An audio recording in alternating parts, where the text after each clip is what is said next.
Welcome to the Art of Procurement podcast with your host, Philip Eidson. Here, thought leaders share the trends, strategies, and tactics that you can use to elevate the role of procurement and your career.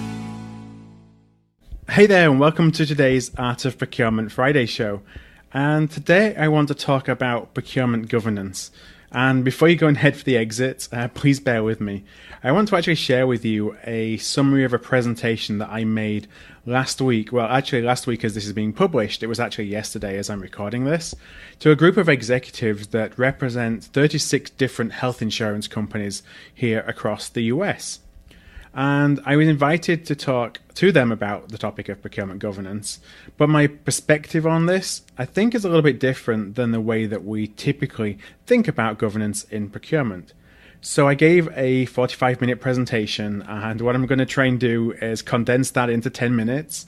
But I have also made a screencast of the full presentation that I made for participants at the conference, and you can actually view that if you go to artofprocurement.com/governance. What I'll do today is I'll go into the main bits of the conversation of the presentation, and I'll cut out a lot of the case studies. Those you'll be able to find in the screencast.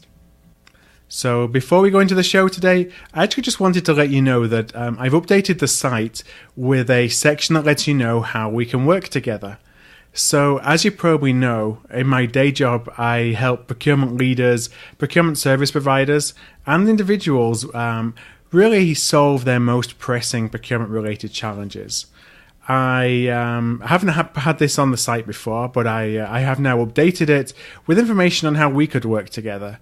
Now, if you want to head over to artofprocurement.com/workwithme, that's all one word, and that's artofprocurement.com/workwithme. You can get some more information. So my belief is that we really can use governance as a strategic tool to really help elevate the role of procurement. But before I go into that, I want to just step back and ask, what does governance mean to you? And I asked that of a few of our listeners here at the Art of Procurement. And typical responses were things like that it's a check-the-box exercise, that you have meetings for the sake of meetings, essentially that procurement governance today is about control, it's about compliance, it's about discipline. It's all very negative. And frankly, when we think about it, it's restricting people from buying what they want to do. And perhaps there's good reason for that, but also there may not be good reason for it. And while that may have worked in the past, I think it's really dangerous at an age where consumers of business products and business services, they want a buying experience like they have at home, where you can just go on Amazon and one click and you're done. They're expecting that in the workplace now. And I think by us trying to restrict that or place heavy burden on compliance and control around that, it just has the risk of making us more irrelevant or at least, for the want of a better word, really more hated by the users in the business. And, it's not that we shouldn't do those things, that we don't have to do those things, but my perspective is that we can do those things in a different way that is more relationship-centric. So anyway, let's take a step back and ask, is what we're doing today working?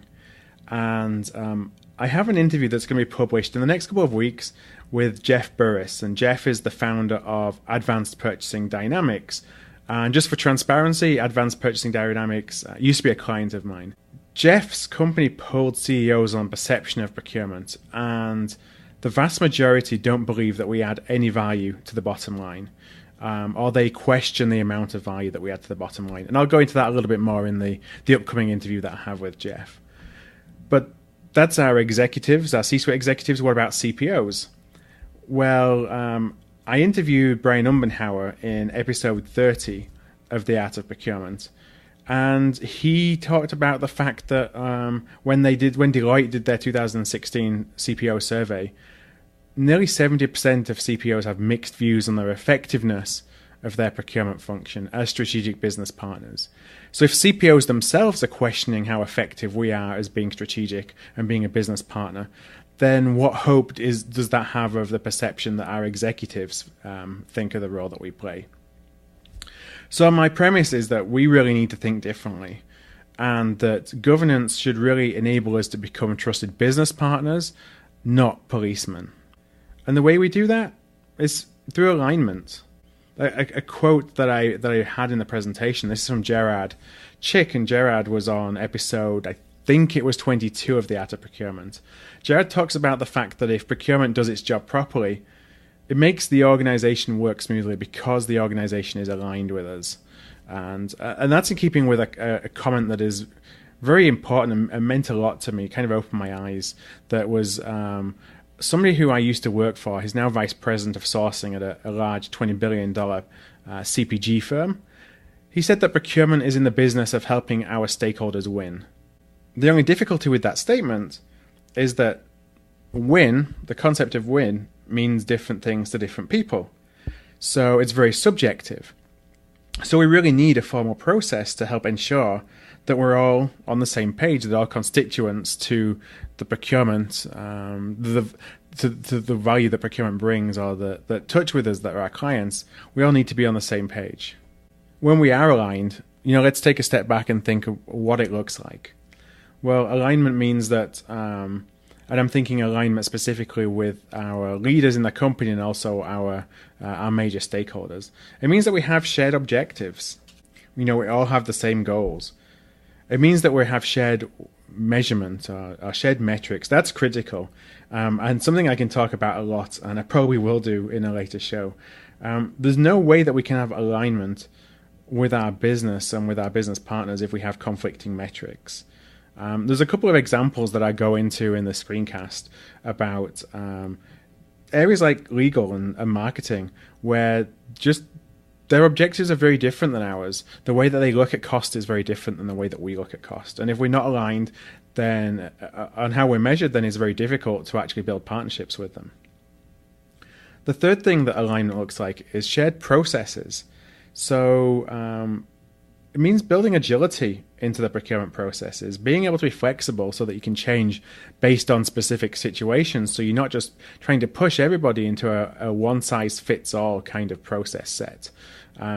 If you feel that you have to do that, maybe you have regulatory requirements that mandate it, then at least have a broad consultative process as you build those processes so that everybody feels as though they're bought into what those processes look like and have had a say in the development of them. And finally, alignment looks like having shared governance, so having joint accountability for success. Now, in the presentation, I talked about two sides of procurement governance, about strategic and operational. What I'll do today is I just want to focus on the strategic side, and actually just one aspect of the strategic side, and that is the need to build kind of a procurement council or a cross-functional steering team or a governance board, whatever you may want to call it. But it's essentially a steering team of executives that really play a big role in leading the direction of the procurement function. I'll go into a little bit more about what they do, but first of all, I want to say who are the people that should be in that team. And there's really three categories of people. First of all, those that set corporate strategy. So that can be the CEO, the CFO, the chief operating officer, the chief administrative officer, really people at the highest level of your company. The actual individuals involved may vary based on the scale of your company. It may not be possible to get a CFO, but you might be able to get the VP of finance that has the eyes and the ears of the CFO. But it needs to be a really senior leadership steering team. After those that set the corporate strategy, you want those that pay the bill for procurement. So the people who pay our bill are essentially the people who are the arbiters of what ROI is. It doesn't matter what we say, the value we create. Those are the people who sign the checks to pay for us as a function, are the people that really determine what our ROI is.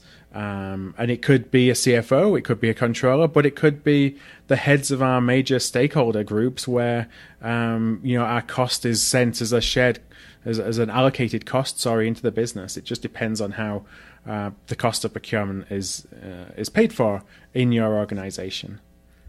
And also just to say on that, because they're the arbiter of ROI, they're critical in terms of setting metrics and setting shared metrics.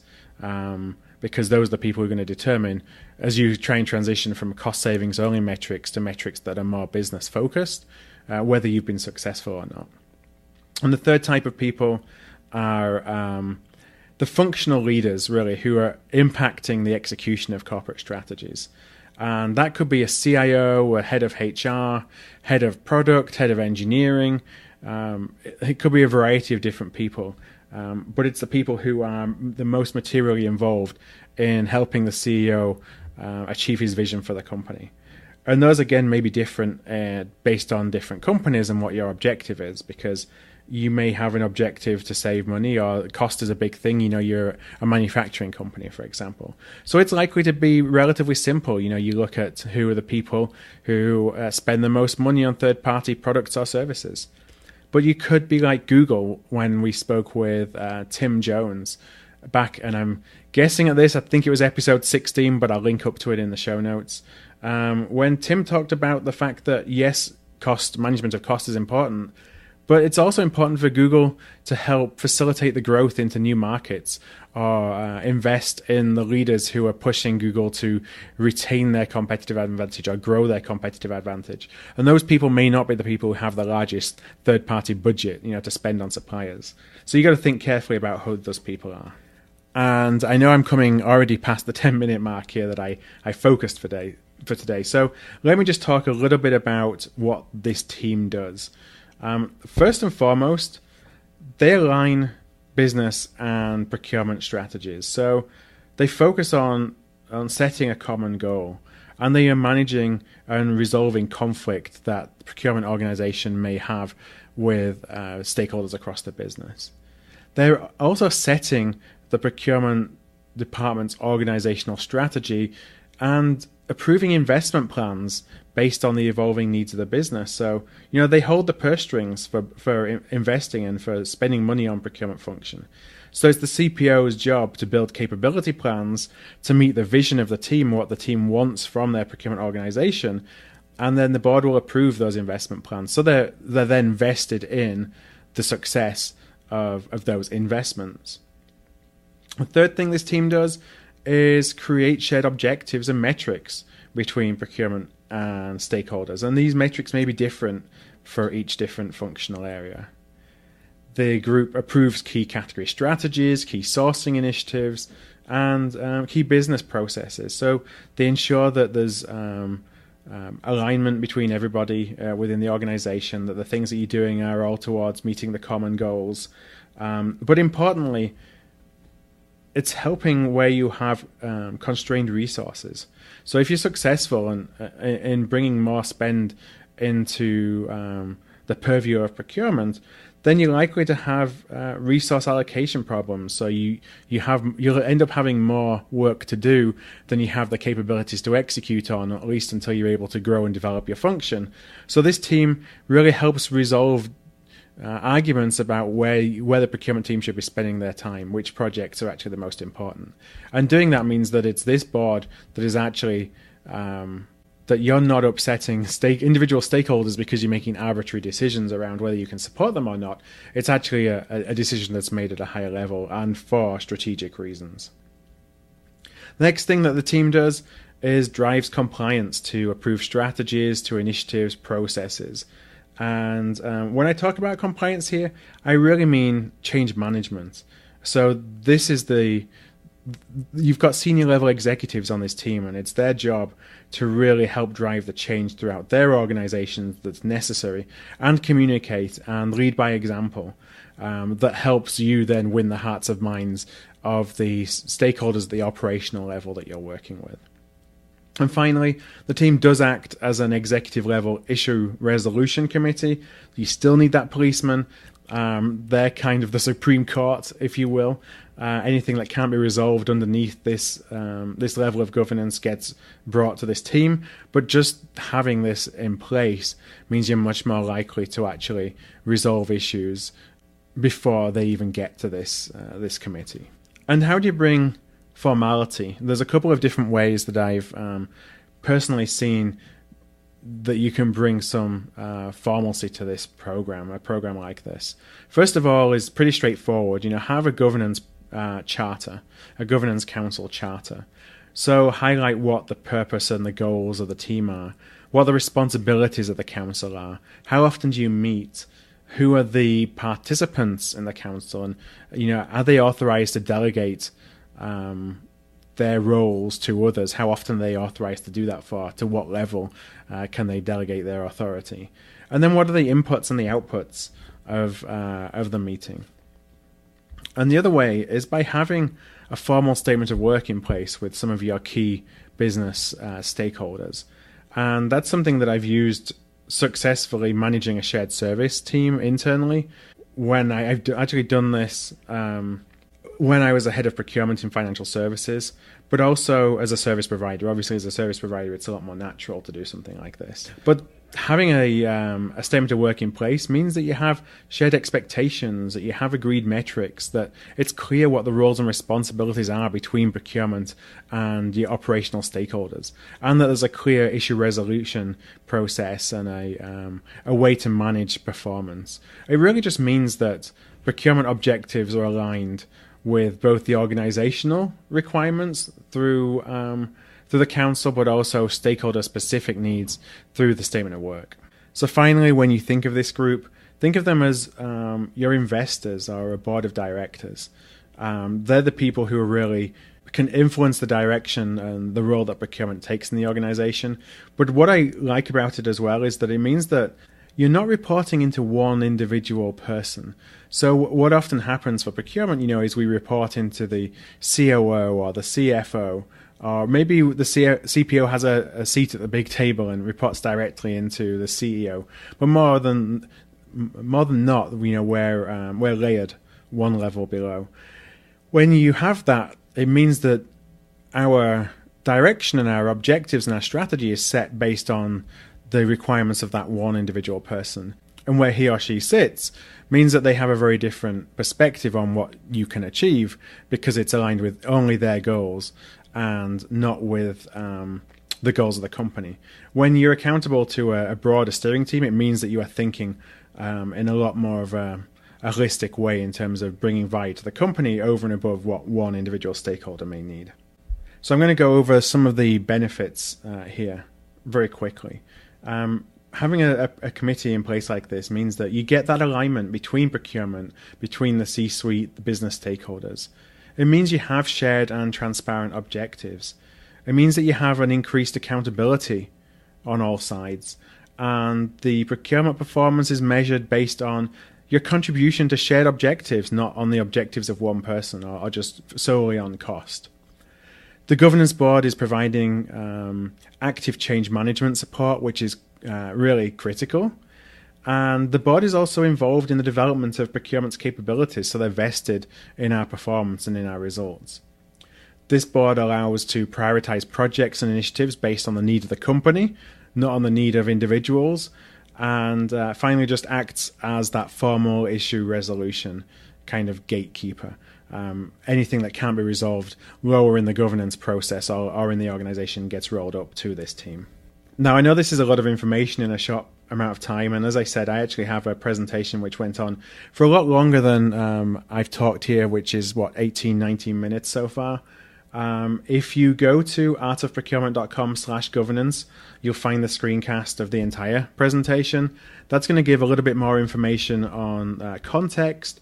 It's going to talk a little bit about operational governance and the importance of operational governance. And I go through a couple of case studies.